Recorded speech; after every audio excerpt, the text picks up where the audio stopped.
My name is Caleb Thorne. I'm 35. My daily routine at the Vance Lodge, which I bought a few months ago, was really simple and nice. I'd wake up to the calls of ravens and distant coyotes, make my strong coffee, and just look out at the dense timber surrounding the cabin. The place, an old weathered hunter's lodge, was isolated, quiet, and the price was really cheap. I spent my mornings reading by the wood stove, my afternoons tending the small herb garden, and my nights stargazing at a sky full of stars. Life here was super peaceful and calm. I really loved that routine. Waking up, making coffee, smelling the timber. It was everything I wanted. Being alone didn't bother me. It was something I chose. I planted my herbs, read my books. Sometimes I'd just sit for hours watching the rain fall, with the sun filtering through the trees. It was a peace I'd never felt before, a peace I thought nothing could ever mess up. The lodge felt like my safe spot. Too good to be true. I guess I should have seen that coming. One day, while tidying up the lodge's musty basement, I found a dusty box. Inside, there was an old, leather-bound journal, the writing all shaky. The last page read, Day 15, still can't leave. The timber always pulls me back. I figured it was just the old owner, Elias Vance, losing his mind. The next day, when I tried to leave, after driving for hours, I pulled over, and there it was again, the familiar silhouette of the Vance Lodge. A cold dread hit me right then. I didn't know what to think, and this huge anxiety just squeezed me. It was hard to explain, and being alone only made it worse. That line from the journal, Day 15, still can't leave, the timber always pulls me back, just kept playing in my head. It wasn't just some crazy guy's ramblings anymore. It was my reality. A giant fear just grabbed me. Not knowing what was happening felt like a weight I couldn't carry. Being alone made my chest tight. The timber, which used to feel safe, now felt like it was invading me, trapping me. It was an anxiety I couldn't explain, a shock I didn't know how to deal with. I couldn't just accept it. It had to be a mistake, a really bad coincidence. I grabbed my keys again, my heart pounding. I decided to try a different road, one I hadn't taken before. I drove for hours, paying attention to every detail, every tree, every turn. The sun was already setting when the familiar roof of the lodge showed up through the trees. The same place, again. A cold despair hit me in the gut. It was real. I was trapped. I just couldn't believe it. My eyes stung from staring at the lodge, like I could make reality change. It was the same porch, the same peeling paint. Fear became a knot in my throat. I tried to take deep breaths, but the air felt heavy. The timber had pulled me back, tracked me. Being alone was a huge burden, and not knowing what was happening was eating me up inside. I was stuck, and it clicked in a terrible way. That place was a trap, and I had just walked right into it. I got back to the cabin after another useless attempt to leave. My body felt heavy. I picked up the journal, my hands shaking, looking for any kind of clue. What I found was way worse. Yellowed pages with frantic scribbles, clearly from someone desperate. "They watch from the wood line," I read, barely able to make sense of it. Then a sentence chilled me. "The cabin isn't safe. It breathes with the timber." It wasn't just about being trapped. It was like the previous owner had been hunted. a different, deeper fear got hold of me. The solitude now felt like a real threat. The restless night left me exhausted, but I was set on figuring out why I was trapped. I grabbed my GPS, marked my starting point, and walked straight into the Olympic old growth, ignoring the trails. I walked for hours, my body heavy with exhaustion, tying colored ribbons on trees every 100 yards. The sun was already setting when I looked at the GPS. It should have shown me getting further away, but the line was pulling me back. I got terrified seeing the ribbons on different trees, but they seemed to line up in a way that made no sense, like the timber had folded in on itself. I stumbled back to the Vance Lodge, exhausted and shaking. It wasn't the forest guiding me. It was bending space itself to keep me stuck. It didn't make any sense, and it gave me a terrible feeling. Night came, and the silence, which used to be peaceful, turned into something heavy. I couldn't sleep. Every sound outside, in the dark timber, seemed way too loud. First, I heard a distant snap, like a dry branch breaking, but with no wind. Then, a soft dragging sound, like something heavy being pulled across the damp ground. It was slow, steady, and moving. It seemed to come from different directions, circling the Vance Lodge, but never close enough for me to see what it was. The sound stopped when I got up, and started again when I tried to lie down. With every whisper of the wind through the trees, I swore I heard an almost human murmur, a voice so low I could barely make it out, calling my name. It felt like something was slowly invading, a desperation that just grew in the solitude. The days dragged on. I started noticing weird stuff inside the Vance Lodge. My coffee mug, which I left on the sink, would show up on the living room table. A book from the shelf would suddenly be on the floor, open. I tried to convince myself it was just stress. But then one day, my car keys, which I left on the dresser, were hanging on the inside of the front door. The lodge was locked. There was no way. A cold feeling ran down my spine. It wasn't me. It felt like something was quietly invading my space, slowly driving me insane from all the solitude.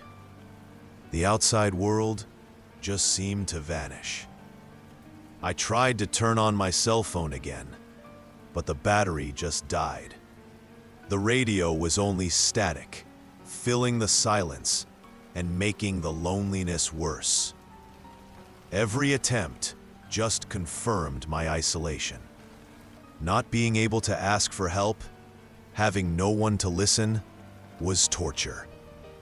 The timber didn't just trap me, it silenced me. I started seeing things, always in the corner of my eye. A dark shadow, a blur that vanished as I turned my head. I strained my eyes, but never saw anything. Figures by the kitchen window, a quick movement, even without wind. I'd run to look, but only saw still trees and silence. My neck started tingling, that feeling of being watched. It felt like the timber was getting inside my head. I didn't know what was real anymore. The fear of going crazy, of losing my mind alone, just deepened the despair of being trapped. Those shadows weren't just blurs anymore. They lingered a little longer, almost wanting me to see them. Not a clear shape, but more than nothing. I'd blink, they'd vanish, but the feeling of something watching stayed. It was like the timber wasn't just outside, but in the cabin, in my thoughts. The sounds too. Before, they were outside. Now, I heard floor creaks not from my steps, whispers from inside the walls, an almost human murmur calling my name, so low I doubted if it was real or if I was losing it. Being alone was a huge weight, and the fear of losing my mind never stopped. I started leaving all lights on, even during the day, because darkness seemed to hide something. Not knowing what was real was eating me up. Something was invading me silently, and I couldn't understand. I couldn't ignore it anymore. The feelings, the noises, the idea of going crazy, there had to be an explanation.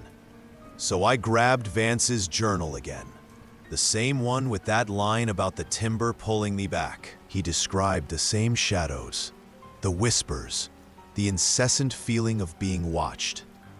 It was exactly what I was experiencing, word for word. A direct warning, filling me with enormous dread. Not knowing what it was had turned into a fear I could feel, an invasion that had already begun. Desperation hit me hard. It wasn't in my head. It was real. I wasn't alone, but that was not a good sign. After reading that, it finally clicked. This wasn't madness. It was real. I had to get out of there before I was hollowed out from within. I grabbed my keys and some supplies. I'd try again, this time really far. I started the car, the headlights cutting through the timber's darkness. The engine rumbled loud. I drove down the pothole-ridden dirt road. With every mile, a little spark of hope flickered. The thought that maybe I could break whatever this was. The timber looked like a green wall that just wouldn't end. Time passed. No sign of anyone. Just road and trees. The fear came back, a knot in my throat. Then it happened again. The turn I already knew, twisted trees, a rock on the shoulder. And after that, my cabin, the same one I had just left. Despair punched me in the gut. I stopped the car. I looked. Cabin, rearview mirror, cabin. It was it. The timber had brought me back. There was no more doubt. It was a certainty that gave me a huge ache. I was trapped. Completely. Being alone and the shock of not being able to escape were too much. I hit my limit. I got out of the car. I don't even know how. My legs were shaking so bad, I thought I'd fall any second. I looked at the cabin, the dark timber, the car again. It was real. I was trapped. No way out. Despair choked me. My voice got stuck in my throat. I couldn't scream. I walked into the cabin, dragging my feet. The lights, which had been on before, looked dim, like the darkness was sucking the energy out of everything. Through the window, the timber seemed more closed in, alive, watching me. Then I saw it. It wasn't a shadow or a whisper, but something actually there, between the trees, at the edge of the clearing. A gaunt, thin shape, taller than a man, dark as night. It glided. It didn't walk. For a second, I swear I saw a long, slender arm reach out, almost calling to me, or pulling me. My heart started pounding, hard. This wasn't madness. That thing was real, and I could feel it. The thing from the journal, the static, that consumed. It was out there, watching me. I didn't know what to do, and suddenly I felt this huge fear. A cold chill went up my spine. I wasn't just trapped, I was being hunted. Being alone turned into a bottomless pit. The shock left me breathless. The fear of being invaded in my mind and my body took over. It was a real threat, giving me a massive ache.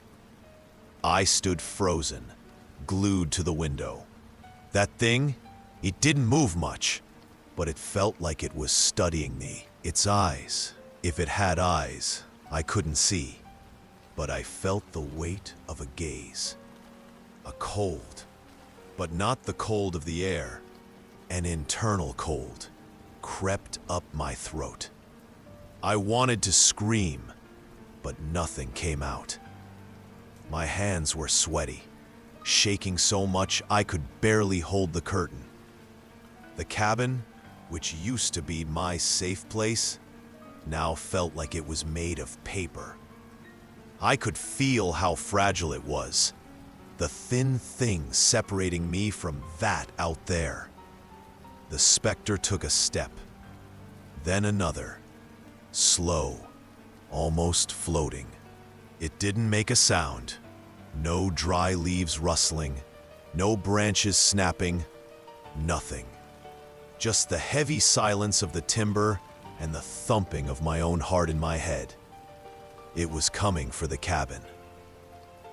Every step felt like a punch to my gut. I backed away from the window, tripping over my feet. Despair shoved me back against the wall. I didn't know what to do. Run where?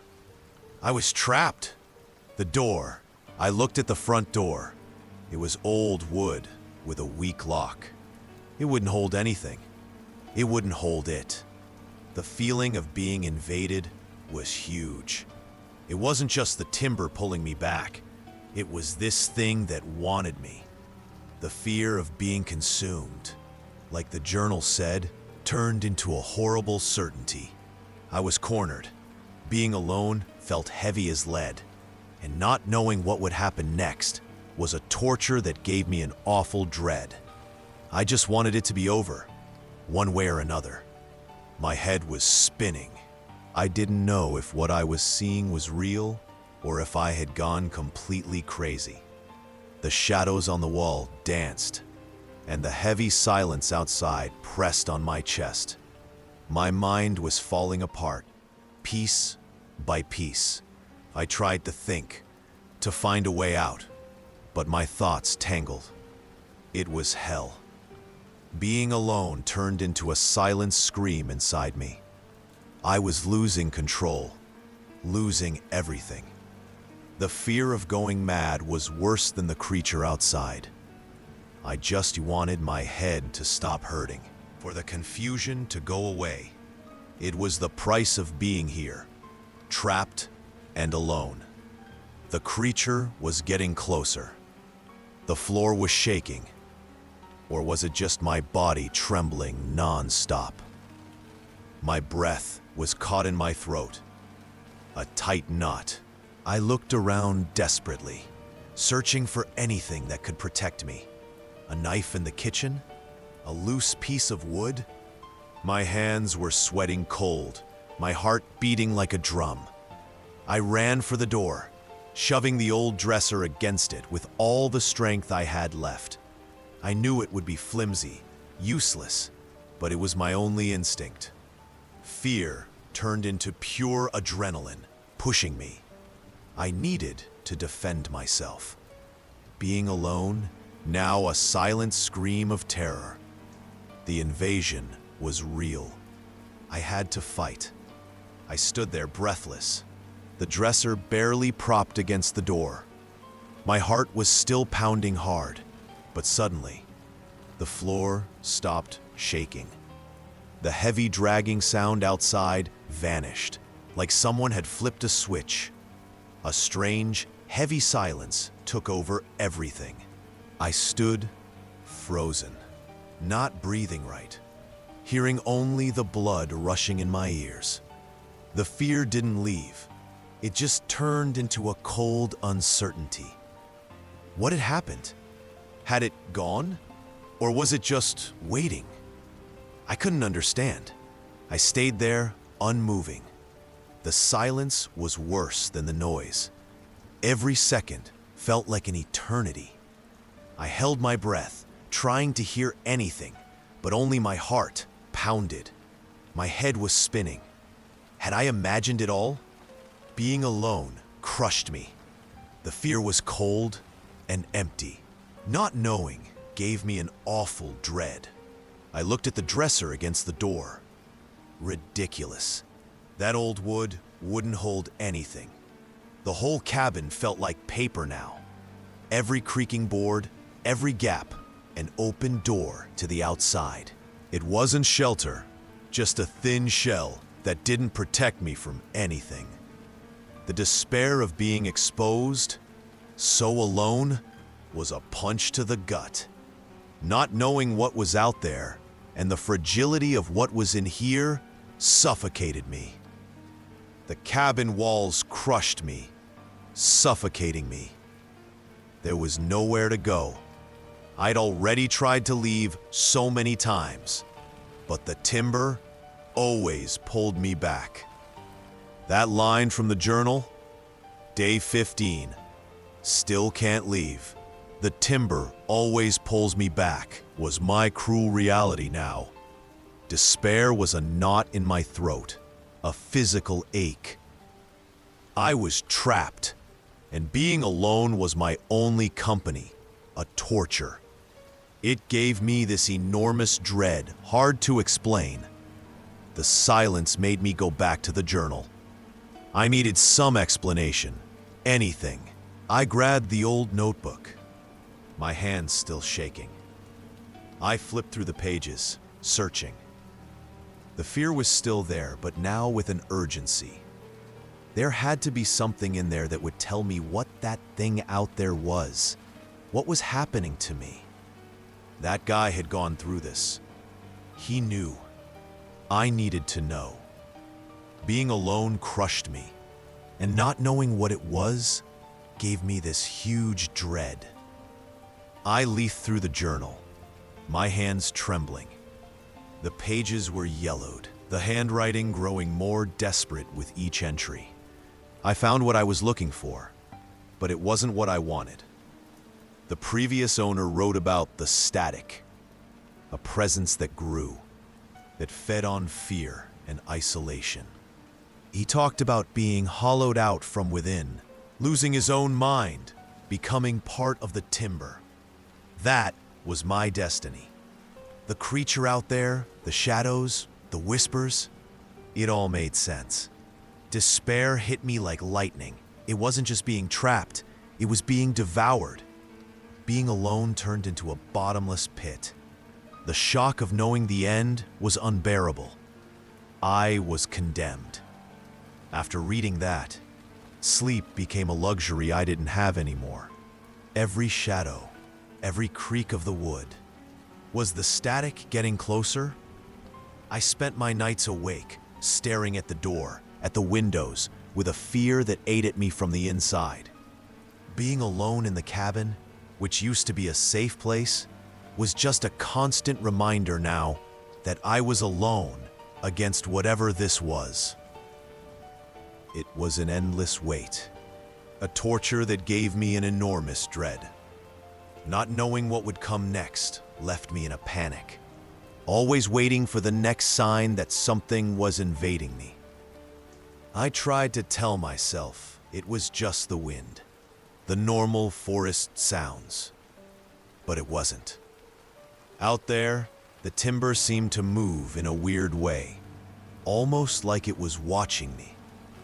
And the whispers, they felt like they came from all sides, calling my name, or maybe just mocking my fear. The timber wasn't just woods anymore.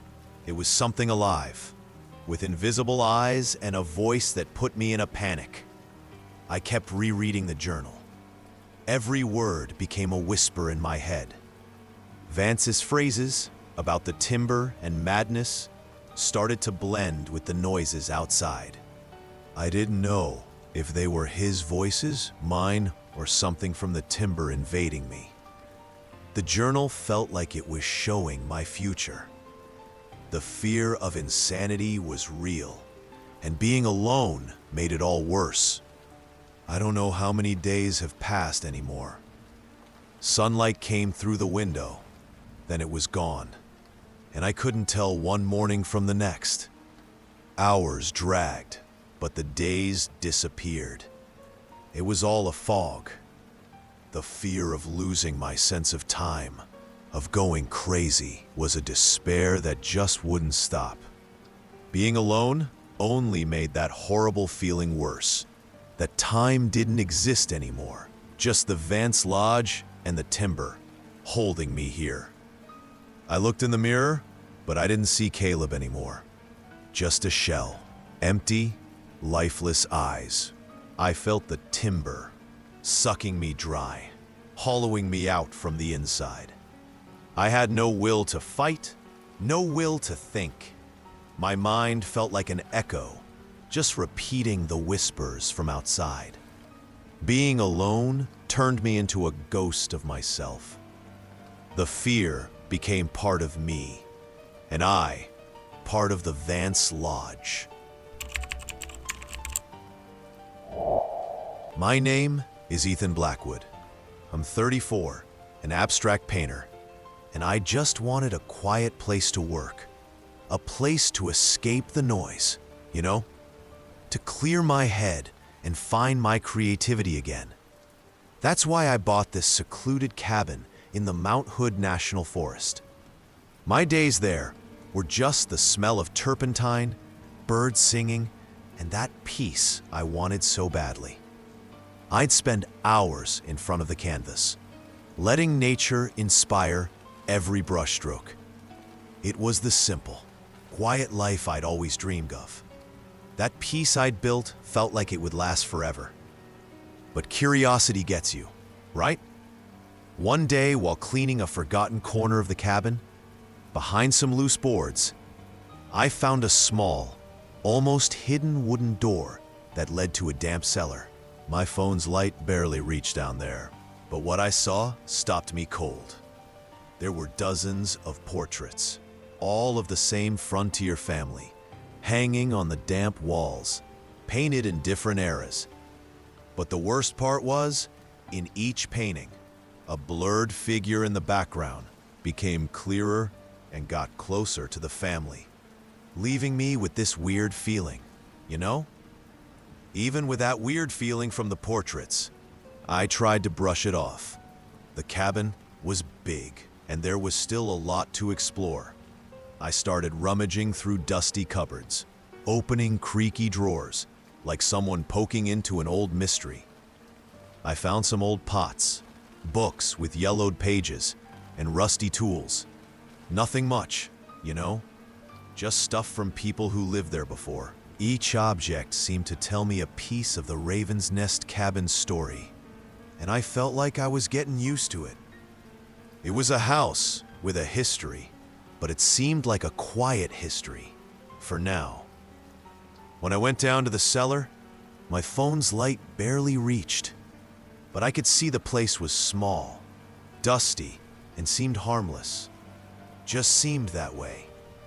The walls were covered with portraits, top to bottom. Dozens of them, all from the same frontier family in different eras.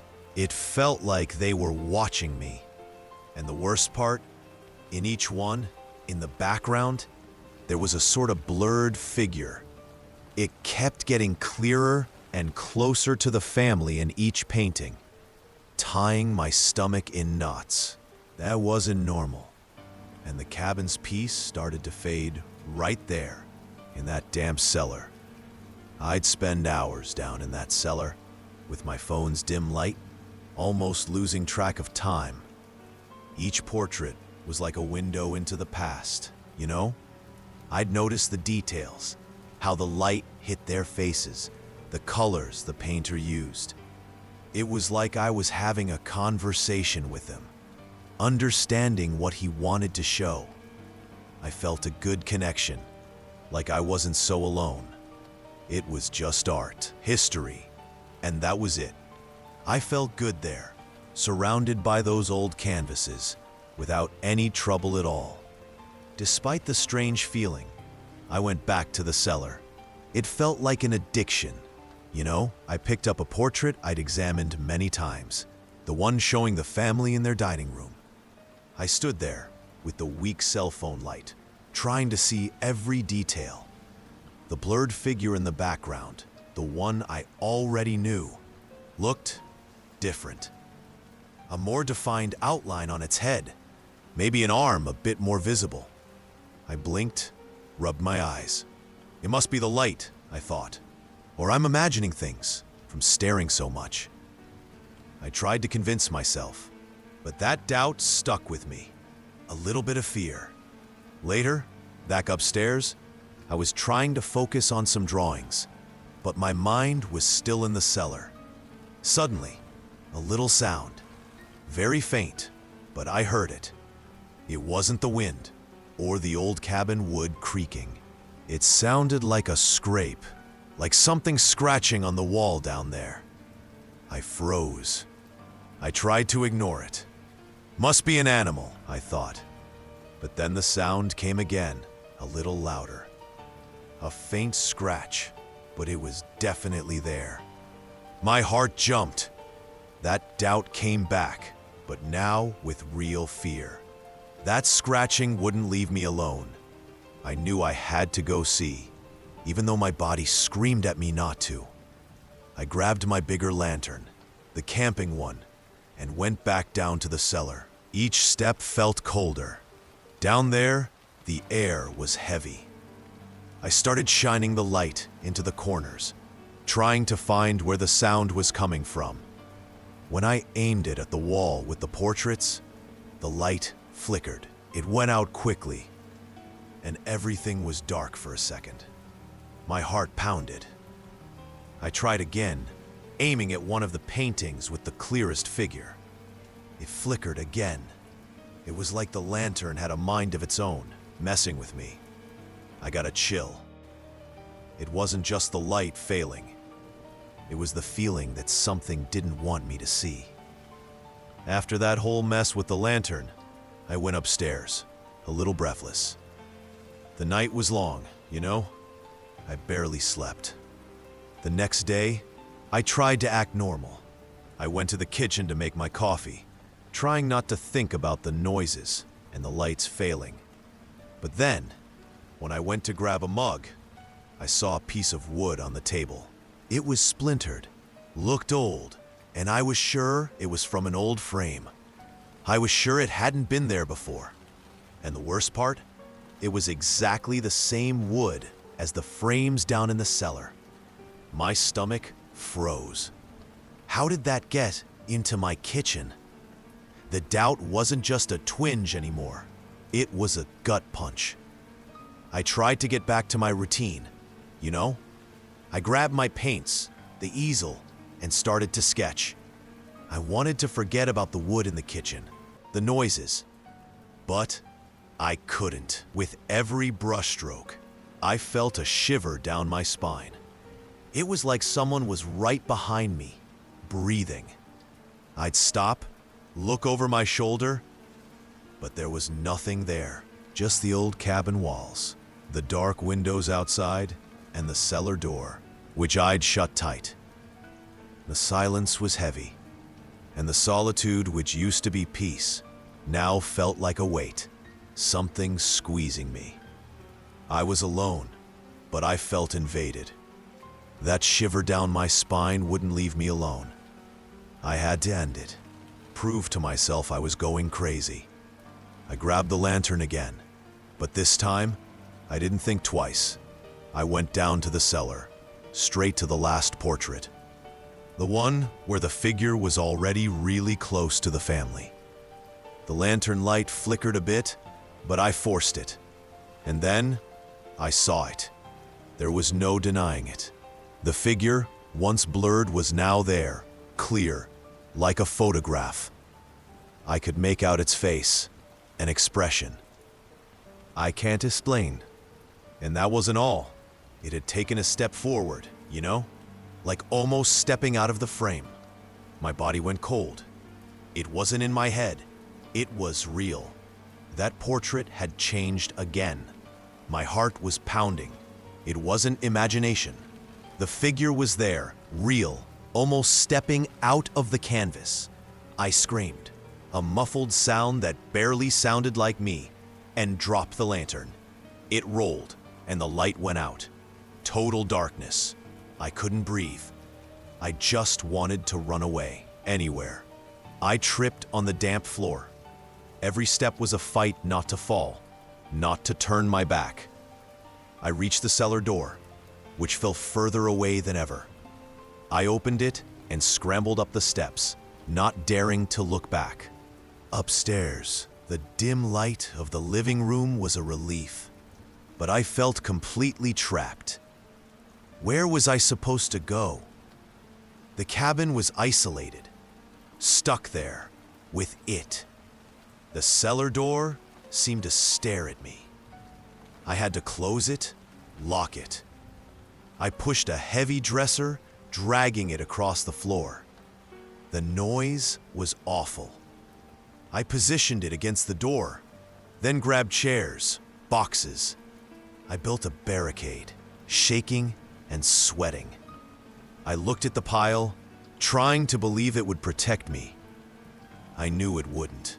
It was just to fool the fear, to pretend I had some control. The cabin's solitude was too much. Alone, the threat was on the other side. I just stood there, in the middle of the room, my heart hammering. A dim lamp barely reached the corners, letting the shadows dance around. I tried to take a deep breath, but the air felt heavy, thick. A weird chill, not from the weather but from inside me, crawled up my spine. My eyes scanned the room, looking for anything that would tell me I was safe. Everything I knew, the paintbrush on the table, the blank canvas, felt different now, like it was being watched. The cabin, which used to be my refuge, felt smaller, tighter now. I felt the walls closing in. Not literally, but in a way that suffocated me. The presence downstairs was spreading, seeping into every crack, every piece of wood. I didn't hear anything, but the feeling of not being alone was huge. It didn't need to make noise to scare me. My house, my safe place, was invaded. Not just the cellar, but everything. I was still standing there. The cabin's silence was heavy, but it wasn't empty. It felt full of things I couldn't see. I started hearing, not clear voices, but like faint whispers. A low hum in my head, coming from everywhere. The walls, the floor, like the house was alive, breathing. They were unsettling sounds. Suddenly, the image of the families from the paintings flashed in my mind. Children, adults. It was like they were there. Their voices, muffled laughter, old conversations. An echo. It wasn't the thing from the cellar, but their memory, stuck there, mixing with my fear. My whole body got goosebumps. I tried to convince myself it was just in my head. The stress, the solitude playing tricks on me. But it felt real. I felt invaded again. Not just in the physical space. It was my mind, my thoughts. They were mixing with the history of those people, with the presence of that thing. I didn't know what was mine anymore, and what was theirs, or of it. I tried to force myself back to my art. I picked up a paintbrush, looked at the blank canvas. It was supposed to be my refuge, my way to process things, to calm down. But nothing came out. My mind was too full, not of ideas, but of blurry images and lingering whispers that wouldn't go away. Suddenly, I saw the faces of the families from the portraits on the blank canvas. They weren't just memories. They were there, staring at me, pleading for something. And behind them, the shadow. That figure that got closer in the paintings seemed to appear in my own art, in my work. I tried to paint something simple, a landscape, but my strokes came out twisted, strange. The colors I chose looked dirty, dark. It wasn't my hand guiding the brush anymore, but something else influencing me, pulling me into the horror. My art, which had always been my escape, was now a prison. I started to doubt everything. Was I truly seeing this, or was my mind unraveling? The line between real and madness was disappearing. I couldn't trust my eyes anymore, or my mind. The cabin, my art, everything was turning into a web of fear and doubt. I was trapped. It wasn't just the cellar door barricaded. It was the whole cabin. Every window, every board seemed to trap me even more. I looked outside into the darkness of the Mount Hood National Forest and knew there was nowhere to go. The dirt road was far, and even if I got there, who would believe me? My voice would fail. The words wouldn't make sense. I was an isolated artist, and now, a madman. That solitude I wanted so badly for peace, now it was the worst thing in the world for me. No one would come. No one would know. I was alone with it, with my mind that seemed to be unraveling. My art, which was supposed to be my salvation, now just showed how lost I was. Every brushstroke seemed to drag me deeper into this madness. I was the next canvas, the next portrait to be invaded. The figure wasn't just in the portraits. It was in me, in my head, consuming me. There was nowhere to run.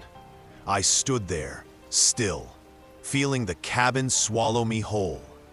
The idea of being the next portrait, the next victim, sent a chill through me. Suddenly, a different kind of chill. It wasn't the cold of the house, nor the fear from inside my head. It was something physical.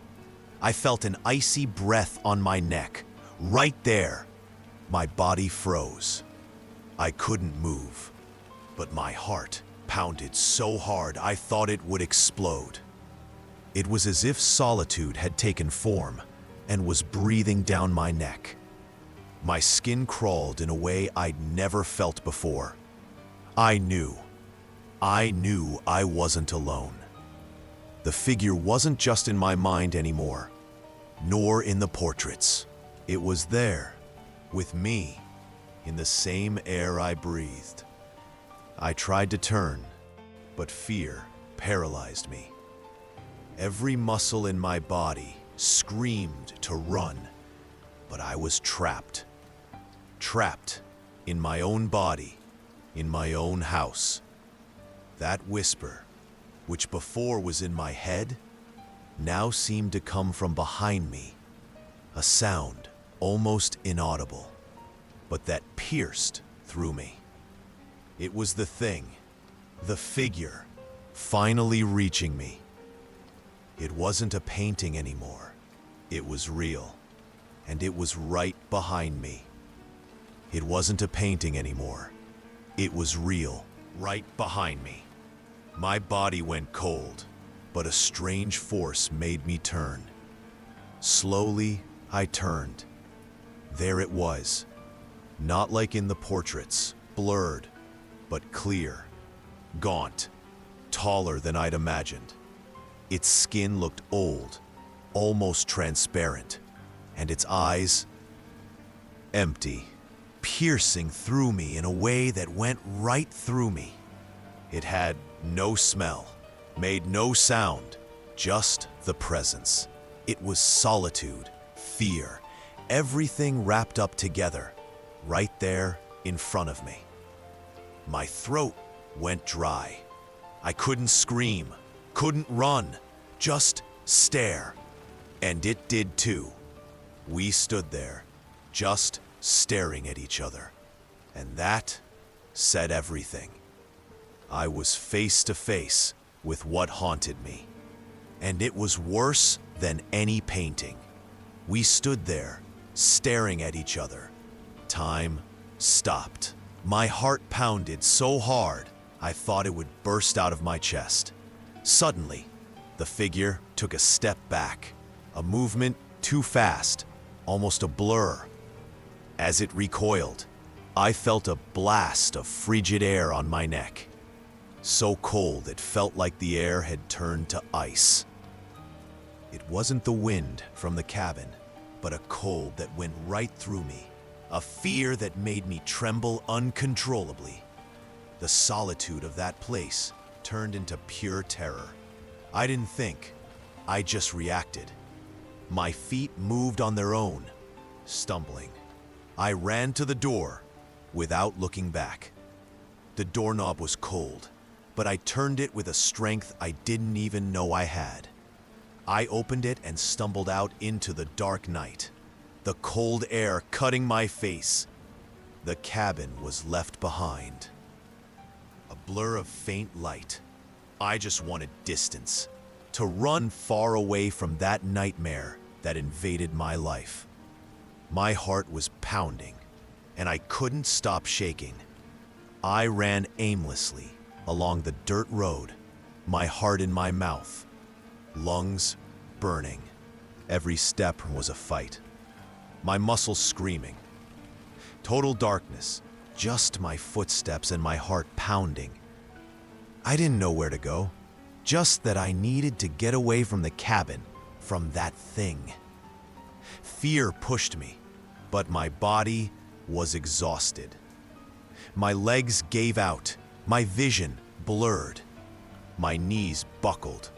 I fell in the cold dust of the road. The impact hurt, but the exhaustion was greater. I just wanted to close my eyes and make it all disappear. I lay there, breathing hard, my body shaking. The fear was still there, mixed with an exhaustion that consumed me. It was a traumatic shock.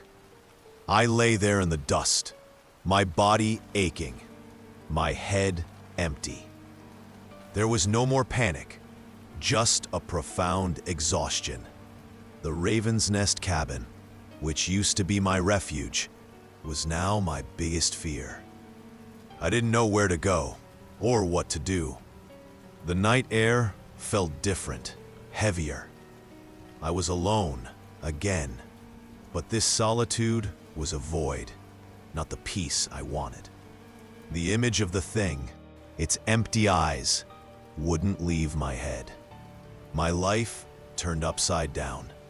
Everything I thought was real, now, I don't know. The gray light of dawn began to appear, faint, colorless. It brought no relief, just another layer of despair. I was still there, sprawled on the dirt road, my body sore. The chilling cold of pre-dawn clung to my skin. I looked around. The empty road stretched out, endless. There was no car, no house, no one. Just the heavy silence and my own failing breath. The solitude was immense, and the doubt of what to do squeezed me. It was the end of the line, but with no place to arrive. The empty dirt road seemed to swallow me. I walked aimlessly, just thinking of escaping that cabin. Suddenly, a town appeared, Oakhaven.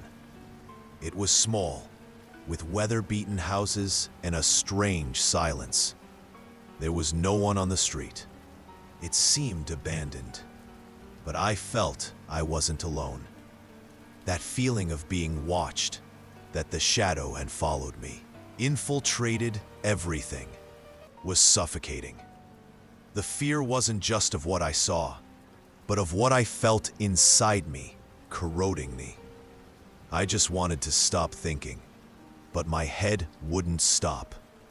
Every corner of Oakhaven seemed to pull me back to what I had seen. I tried to find a place to stay, anything. When I found a small room in an old motel or boarding house, The first thing I saw was a blank canvas someone had left there. My brush was in my backpack, but I couldn't even look at it. The idea of painting, of creating, now gave me a chill. It was like art had become the gateway to all that fear. Sleeping was impossible. Every time I closed my eyes, the portraits came back. The family, smiling, and the blurred figure in the back, moving, getting closer. I felt the cold air on my neck, like it was there again, breathing nearby. I woke up sweating, my heart pounding, not knowing where I was.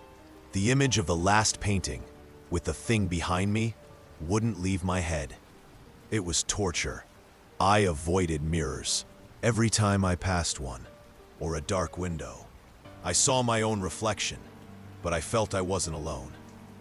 It wasn't something I saw clearly, but a shadow, always there, in the corner of my vision, waiting for me to look directly. The feeling of having something behind me, breathing down my neck, didn't disappear. Even far from the cabin, the presence followed me. It was a constant fear, a thing that didn't give me peace.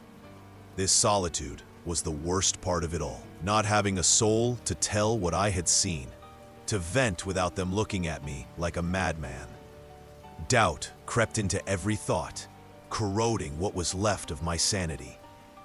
I didn't know anymore what was real, what was just my exhausted mind. Being alone with this invisible threat, with nowhere to run, was a void that swallowed me whole, more painful than the fear itself.